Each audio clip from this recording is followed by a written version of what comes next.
Amém?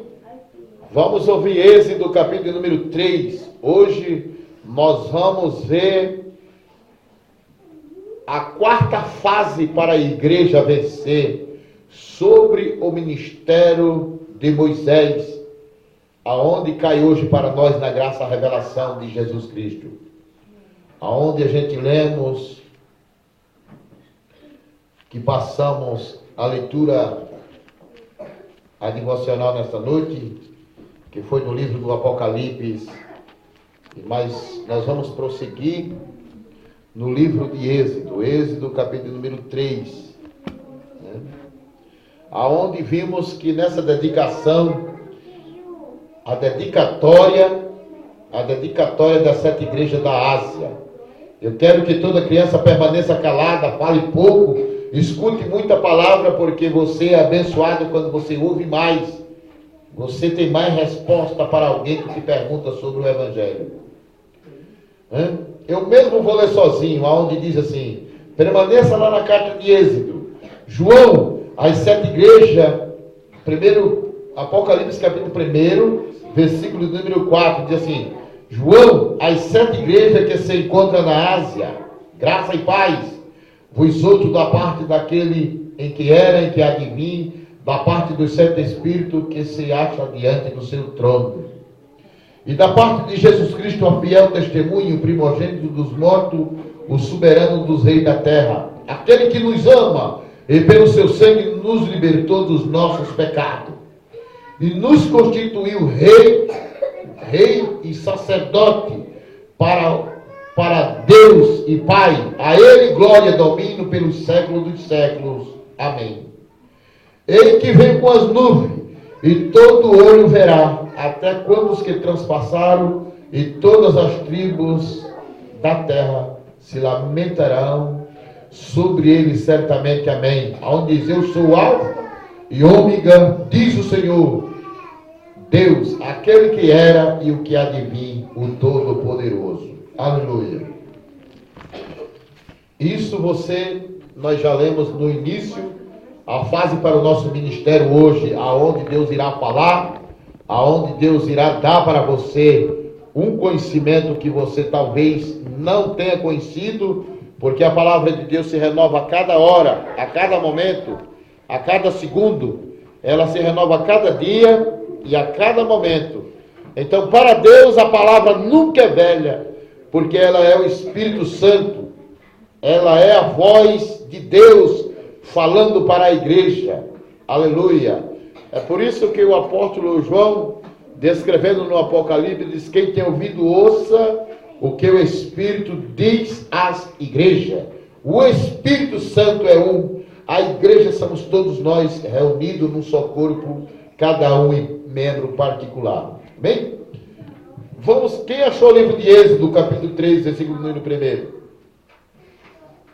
Quem achou pode dizer um amém, dar um amém. Deus fala com Moisés no meio da sarça ardente. Aleluia. Glória a Deus. Vamos ler a palavra. E apacentava Moisés o rebanho de Jetro, seu sogro, sacerdote de Midian, e levando o rebanho para o lado ocidental do deserto, chegou o monte de Deus a Horebe, e apacentava ele, o anjo do Senhor, viu o anjo do Senhor em uma chama de fogo, no meio de uma sarça. E Moisés olhou, eis que a sarça ardia no fogo, a sarça não se consumia. Então disse consigo mesmo: eu irei para lá e verei que esta grande maravilha, porque a sarça não se queimava ou não se consumia. E vendo o Senhor que ele se voltaram para ver Deus no meio da sarça, e chamou e disse: Moisés, Moisés. E ele respondeu e disse: eis-me aqui. E Deus continuou: não te chegues para cá, tira a sandália dos teus pés, porque o lugar que está é terra santa. Versículo 6 diz assim: e disse mais o Senhor Deus, diz teu pai, Deus de Abraão, Deus de Isaque, Deus de Jacó, e Moisés escondeu o seu rosto, porque temeu olhar para ele. E disse mais o Senhor: certamente vi a aflição do meu povo que está no Egito, e ouvi o seu clamor por causa dos seus exaltores. Conheço o sofrimento. Deus falando, desconheço o sofrimento.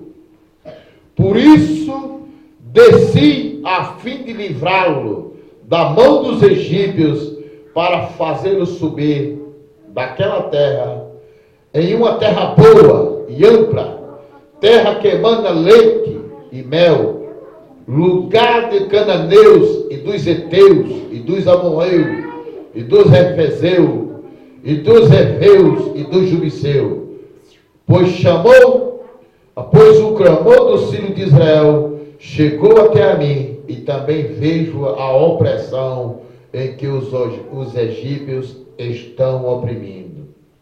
Vem, pois, agora, eu te enviarei a Faraó, para que tire o meu povo, os filhos de Israel, do Egito. Então disse Moisés, o Deus: quem sou eu para que ia Faraó tirar do Egito os filhos de Israel? E Deus disse, respondeu ele: eu serei contigo, este será um sinal em que te enviarei depois de haver tirado o povo do Egito, e enviarei e servirei a Deus neste monte. E disse Moisés a Deus: enquanto eu vier e aos filhos de Israel e lhe disser: o Deus de vossos pais me enviou a vós. Outros que me perguntaram: quem é? Ele disse: qual é o seu nome? E ele disse: disse Deus a Moisés: eu sou o que sou.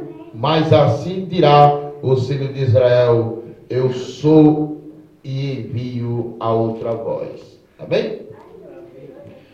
Vamos orar a Deus, ó Pai querido. Nesta noite nós pedimos a tua misericórdia, abençoa nesta noite. Pai, tem muita criança falando. Nesta noite nós amarramos agora Satanás, agora todo espírito de opressão, todo espírito de contrariedade a este local, para que podemos, ó Senhor, ouvir a tua palavra na grandeza da tua beleza e na tua santidade.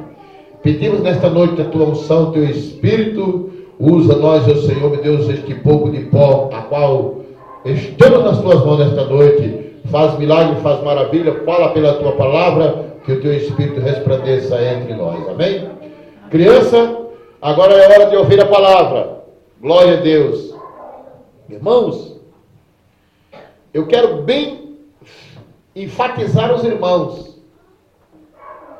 O nosso Deus, ele é um Deus espírito. Ele é um Deus que penetra. Sua palavra tem poder.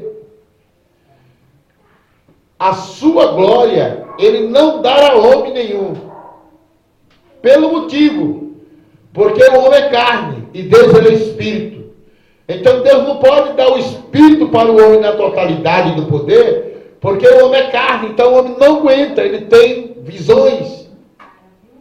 Ele começa a ter pensamentos, ele começa a ver a vida dos outros, porque Deus, ele é um Deus que ele, quando chega na tua vida, quando está na minha vida, na tua vida, na vida daqueles que oram, daqueles que buscam, que estão prontos para receber o Espírito de Deus, há uma fusão do Espírito de Deus. Eu quero que você preste bem atenção nesta noite. Há uma fusão que quando ele chega, ele começa a te mostrar o que as pessoas têm. Isso é chamado de dons espirituais, que é dado para a igreja no tempo oportuno, quando a gente buscamos o Senhor na beleza da sua santidade. O crente que busca a Deus, ele está sempre em visão com Deus e revelação. Chegando cá na história, nós encontramos que Moisés, preste bem atenção, Moisés, ele conhecia toda a ciência do Egito, toda a arte religiosa que o Egito tinha. Ele conhecia, na sua história, que ele era um dos filhos dos hebreus. Porque as filhas de Faraó falaram para ele que ele era adotivo no reino. Assim, irmão, acontece com a nossa vida, no espiritual também no literal. Somos adotivos, adotados por Deus através do Espírito Santo, através da graça do Senhor Jesus Cristo. E quando chegamos a esse ponto de entender e receber o Espírito de Deus, dá um cipo aí, dá um cio aí, né? Aqui não pode ter cabeleireiro, querida. Aleluia. Vamos ouvir a palavra, escuta a palavra. Glória a Deus. E Moisés tinha algo do sobrenatural. O crente que ele busca a Deus, ele tem algo do sobrenatural, ele surpreende o povo. Não porque ele é um grande, mas sim, é porque ele busca a Deus, ele está sempre constantemente. E Moisés tinha uma ascendência no palácio de Faraó. Ele sabia que era filho dos hebreus, adotivo. Ele também conhecia a história que antes que ele nascesse, os egípcios mandavam tirar a vida dos masculinos, dos machos. Tirava a vida, porque senão venceria o Egito fácil. Com a multidão de 20 milhões que o Egito vivia de escravo, e os faraós eram povo muito pouco, eles geravam pouco. Por que geravam pouco? Porque sua riqueza sobrava. Assim, às vezes é uma família que tem um salário bom, que tem pouco filho. Isso é um exemplo. Nós vimos pessoas que conseguem possuir as coisas. Outros têm muito e não tem nada. Tem muita gente dentro de casa que não tem nada. Por quê? Porque o salário é consumido. No meio dos faraós havia inteligência, sabedoria. Então, se no meio dos egípcios, no meio do povo de Deus, dos hebreus, nascesse homem, ele seria vencido fácil. Porque homem, eles têm poder de decisão em ambas partes de Deus. O homem decide o governo na sua casa. A mulher decide sobre o lar, mas o homem decide o governo sobre a sua casa. E nós vemos aqui na história que Deus, houve uma permissão da parte de Deus em Moisés, que Moisés, ele foi livrado pelo próprio Deus, sendo usado para os próprios hebreus, que aquelas parteiras que quando matavam aquelas crianças, na nascida, quando a criança apontava para nascer, eles empurravam o dedo na moleira, que é uma parte mole que fica na cabeça daquele que nasce, é oco no meio da cabeça. Não consegue se gerar, a cartilagem é fraca, porque é onde está o apontamento do nascimento da criança. Então aquilo ali é mole. Então empurrava o dedo, matava. Mas com Moisés não aconteceu isso. Eu creio que quando as parteiras viram que Joquebede, mãe de Moisés, estava tendo a criança, ela sabia do mandato de Faraó, que senão elas entravam na escravidão e perdiam o seu salário de parteira. Elas causavam a situação para matar a criança. Mas eu acho que algumas delas, irmão, que quando viram Moisés, que ia nascer da família de Joquebede, que era o pai de Moisés, a mãe de Moisés, ali eles tentaram fazer alguma coisa, mas caiu o temor de Deus, o Espírito de Deus trabalhou na vida de Moisés, para ter uma promessa com Moisés, que aqueles 20 milhões estaria sobre a face da terra um dia, andando em destino à terra de Canaã. E Canaã é uma terra, pouca conversa. Canaã é uma terra que produz leite e mel.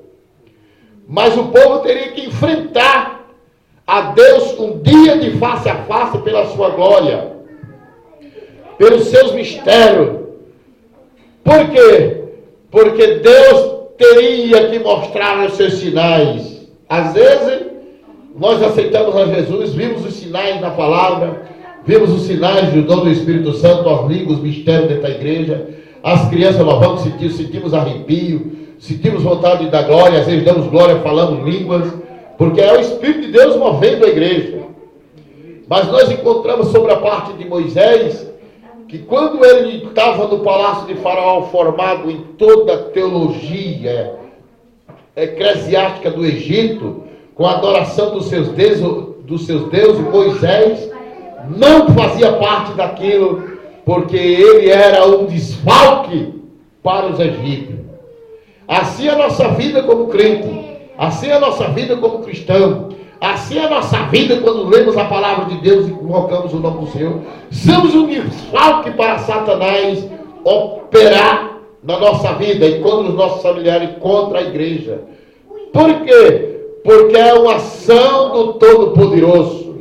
E nos diz a palavra aqui que Moisés, ele estava no palácio após ele ter sido querendo livrar o povo, matou um, estava na terra de Midian, arrumou ali um livramento para a filha de Jetro, seu sogro, aonde ele teve duas mulheres, que isso representa Jesus, primeira vinda e segunda vinda, representa as duas fases da igreja, que é a igreja inércia, a igreja prudente, a noiva a virgem prudente e a virgem louca. Também está representado duas funções da igreja, a igreja que está plantada sobre a palavra e a igreja que está plantada sobre dogmas, porque não consegue levar a palavra ao Deus do super reconhecimento. Aleluia! Então o que acontece? Deus teria que falar com Moisés, e Deus não queria falar com Moisés no palácio, mas advertia ele em espírito.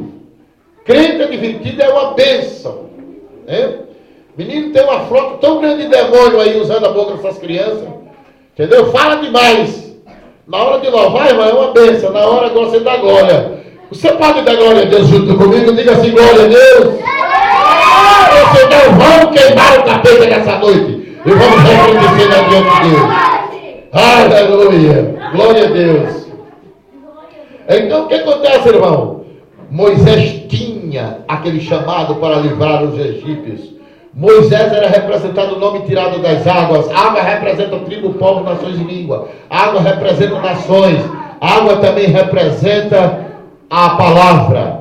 E nos diz a palavra no versículo número 6 do capítulo 3, que Deus teve que aparecer a Moisés ali no deserto das Arábias, aonde Moisés seria instruído pelo Espírito Santo e perguntar qual era o Deus que estava sobre Israel. Eu creio que na carreira que ele deu com medo dos egípcios para não ser morto, após ele defender um dos irmãos matando uns egípcios com soco, Moisés ele tinha pavio curto, ele resolvia, ele queria resolver as coisas na mão. E muitas vezes nós reagimos desse jeito, mas a maior função é sobre a oração. A oração, os demônios vão embora. Na oração, a casa é estabelecida. Na oração, o povo glorifica a Deus. Na oração, o povo começa a ver que a palavra de Deus estará sobre poder, com a unção do seu Espírito.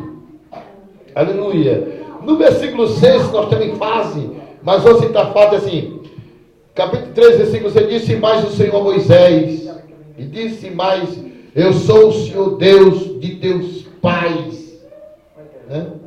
Vendo que estava lá no deserto, andando, quando ele viu a sarça ardente em fogo, ele ouviu uma voz. Quando ele se aproximou de Deus, ele ouviu a voz que estava diante daquela coluna de fogo. No meio daquela sarça ardente subiu um anjo e dizia, ele viu um ser sobrenatural. Está dizendo aqui sobre a palavra, ele viu o anjo do Senhor. Ele começou a ver que naquele fogo havia um anjo. Isso está no capítulo 3, versículo número 2. E apareceu-lhe o anjo do Senhor em uma chama de fogo. Você está entendendo? O anjo subiu e desceu naquele fogo. E ele disse, olha, ali tem um anjo, ali tem um ser. E nesse ser não se queima, dentro de uma sarça, eu vou lá para saber.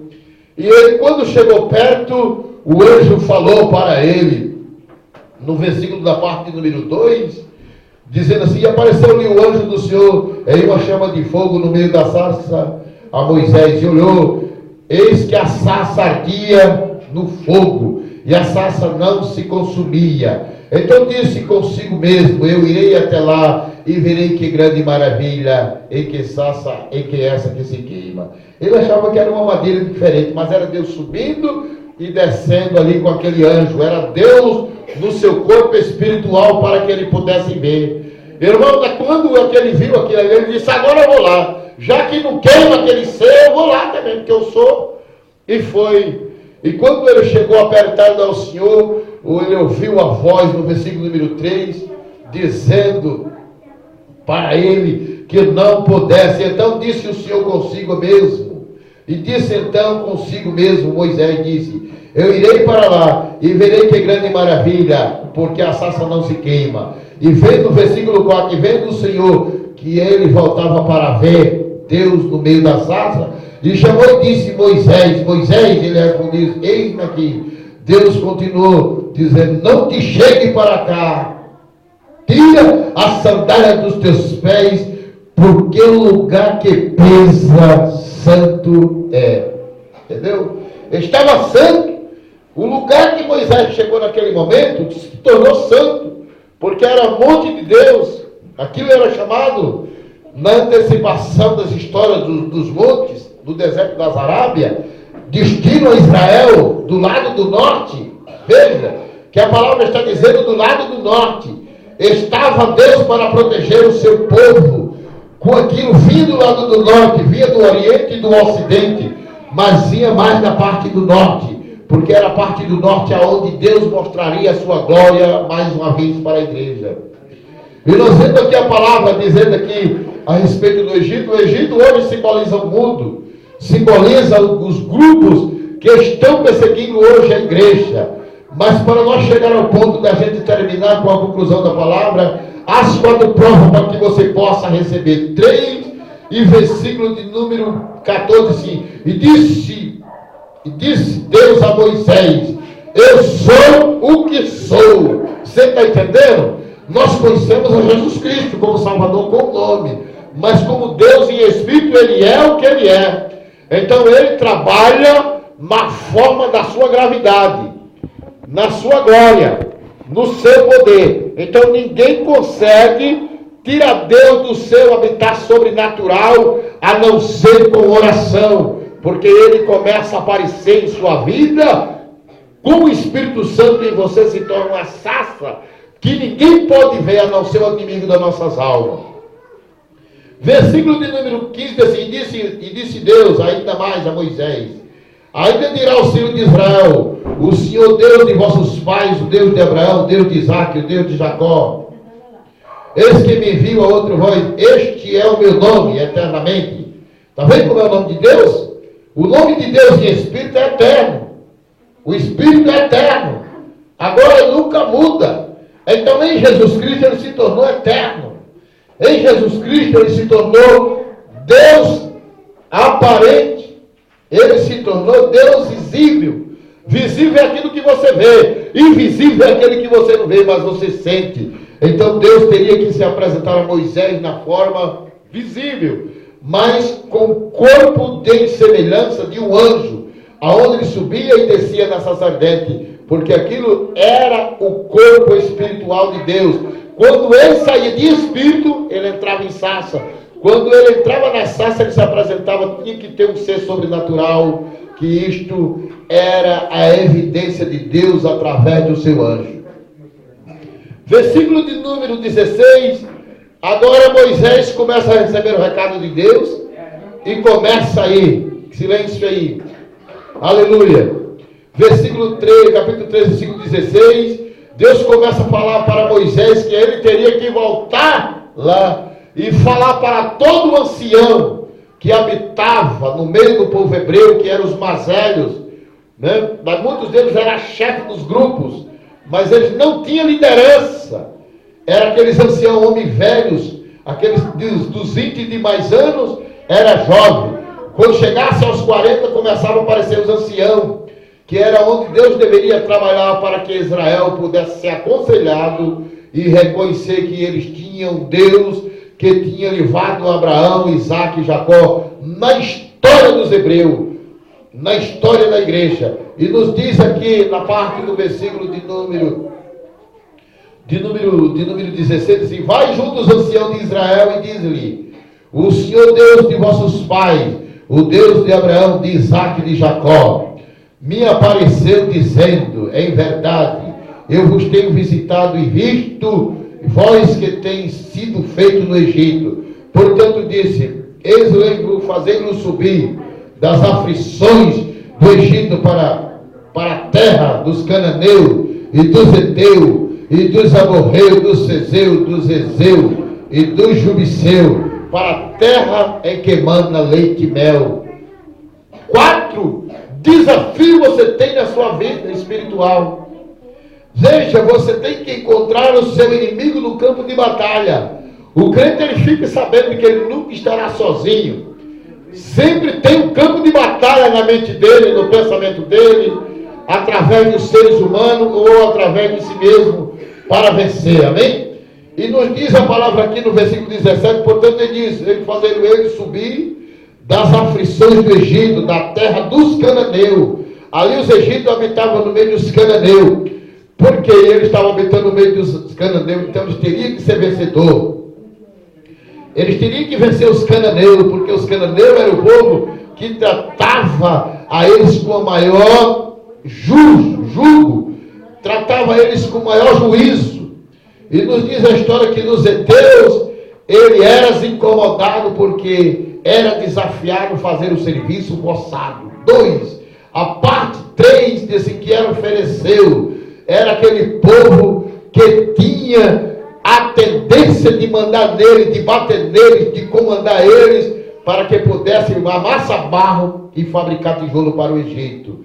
E os heveus eram aqueles que tinham sua descendência de mulheres que era comandada para controlar o povo e matar as crianças. E dos jubiceus, que era aquele povo que trazia as iguarias, que era para dentro que Israel comesse e morresse. Assim é o que acontece na igreja. Nós estamos vivendo o dia que o mundo está oferecendo estas 4 coisas. Mas para nós uma promessa que Deus está prometendo.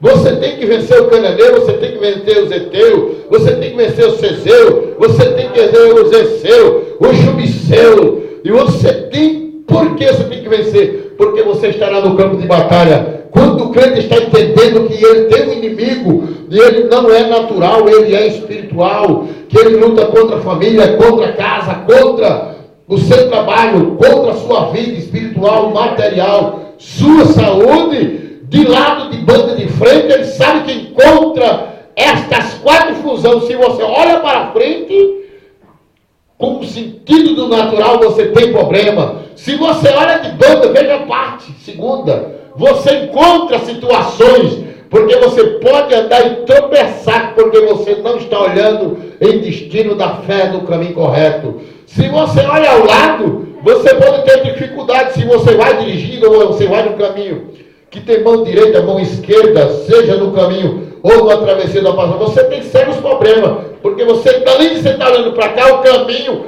que está aqui, você olha aqui. Então você tem que olhar em destino da palavra. Você tem que entrar em destino de adoração. Quando você olha para trás, que é a 4ª função, você não consegue ver o seu inimigo, porque você deu as costas para ele. E nós não precisamos, irmão, dar as costas para Satanás. Nós não damos as costas para o nosso inimigo. Nós temos que olhar para ele, dizer para ele, ou falar para ele a palavra, porque o nosso inimigo é espiritual. E isso, quando se materializa também no natural, você tem dificuldade verbalmente. Deus dá essa promessa para nós. Isso para o Egito foi o tempo da escravidão. Foi o tempo onde eles passavam com sacrifício, teria que amassar barro, tinha aqueles que batiam nele, aqueles que ameaçavam ele. Nós, como crentes, somos ameaçados 24 horas, como disse o apóstolo Paulo. Em todas as coisas somos tentados, mas não devemos ser vencidos. Como Jesus falou, ele foi tentado de todas as maneiras, mas não cedeu lugar. Tinha 4 fusões. Se você ver sobre o ministério de Jesus, quando Jesus foi tentado, ele foi arrebatado em espírito. Isso levado ao monte. Veja que em primeiro monte ele foi tentado pela adoração. Quando o crente ele é tentado pela adoração, ele perde o ego da oração. Ele perde aquilo que Deus quer trabalhar, mudar a sua vida, mudar o seu lar, mudar a sua casa, mudar o seu patrimônio, mudar o seu serviço, porque você vai em inclinação para o lado errado. Mas quando você olha em destino da verdade, você estará sempre vendo que Jesus Cristo está na frente de todas as coisas, como Hebreus 14, versículo 1, caminhando e olhando para Jesus, que Ele é autor e consumador da fé. Então nós servimos a Deus através de sua glória, da sua transparência. Eu quero dizer para você, você terá a oportunidade de entender aonde Deus falou que aonde você deveria colocar o pé nesses últimos dias, através do ministério, seria abençoado. E nesta noite eu quero orar para você ser abençoado, para que você seja cheio, para que você seja diferente. Hoje nós tivemos um culto aqui de oportunidade de criança, de pessoas que louvaram, muitas crianças falando, porque não conseguem, um tira o outro da situação, porque eles são crianças, mas nós temos que estar indirecionados como criança em Cristo, entendendo o que Ele quer fazer em nossa vida. Versículo 28 diz assim: e darei a mercê a este povo. Olha o que Deus está dizendo para o povo que busca Ele. Eu darei a mercê a este povo, aos olhos dos egípcios. Quando saídes, não saia com a mão vazia. Entendeu? Você nunca pode sair da casa de sua casa, você nunca pode sair do seu serviço com as mãos vazias. Isso é representado a oração e também os seus atributos adiante de Deus. Sempre falar com Deus. Veja, isso daria pela parte da mulher que representa a igreja. Versículo 22. Cada mulher pedirá a sua vizinha, né, as suas hóspedas joias de prata, de ouro, de joia, de ouro, e vestimenta, e farei sobre vós, né, e porei sobre vós os vossos filhos e as vossas filhas, e despojarei os egípcios. Deus está prometendo neste dia dar bênção para você.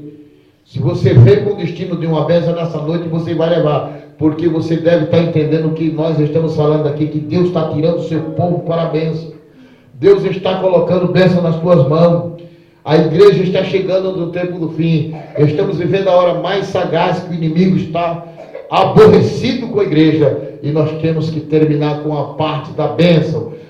Deus colocou Israel na direção que na saída do Egito nós deveríamos ter grandes bênçãos. E isto que está para acontecer com a igreja. A qualquer momento nós vamos ficar ricos, porque o inimigo vai oferecer aquilo que a gente não tem. Aqueles que receber o patrimônio sem nenhum compromisso com este mundo, nós sairemos daqui com todas as bênçãos espirituais.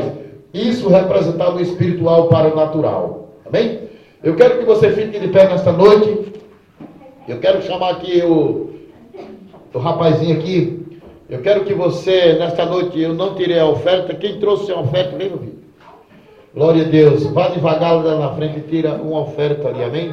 Comece a vir devagarzinho. Nesta noite, se você tem uma oferta, se você tem um dízimo, se você tem algo para oferecer a Deus nesta noite, ofereça, porque o Senhor Jesus Cristo terá cumprido isso na tua vida. A Bíblia diz: dando e vos será dado com boa medida, recalcada e sacudida. Minha filha, vai lá na frente, meu filho. Começou lá na frente, meu filho? Começou lá na frente? Glória a Deus. Que nesta noite Deus possa abençoar aqueles que ofertam essa casa.